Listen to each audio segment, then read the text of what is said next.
ସ୍କୁलମାନଙ୍କରେ ଛାତ୍ରଛାତ୍ରୀମାନଙ୍କୁ ବିପର୍ଯ୍ୟୟ ପରିଚାଳନା ମୁକାବିଲା ପାଇଁ ସଚେତନତା କାର୍ଯ୍ୟକ୍ରମ ଅନୁଷ୍ଠିତ।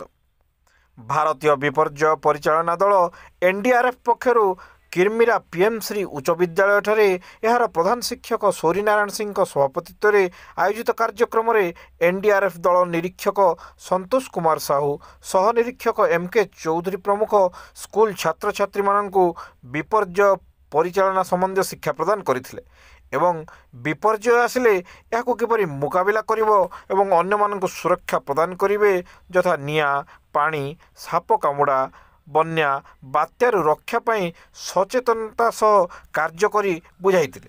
ଶିକ୍ଷକ କୌଶିକ ବେହେରା, ଆଦିତ୍ୟ ମିଶ୍ର, ଶଶିଭୂଷଣ ବେହେରା, ଶିକ୍ଷୟିତ୍ରୀ ସଙ୍ଗୀତା ନାୟକ, ବେବି ନାୟକ, ଦେବକୀ ଖୁଣ୍ଟିଆ, ଶିଖା ରାୟ, ନିକିତା ବାଗ, ଜ୍ୟୋତି ଖେସ୍ ପ୍ରମୁଖ କାର୍ଯ୍ୟକ୍ରମ ସମୟରେ ଉପସ୍ଥିତ ଥିଲେ। ଶିକ୍ଷକ ବିକାଶ ଭୋଇ ସମସ୍ତଙ୍କୁ ଧନ୍ୟବାଦ ଅର୍ପଣ କରିଥିଲେ।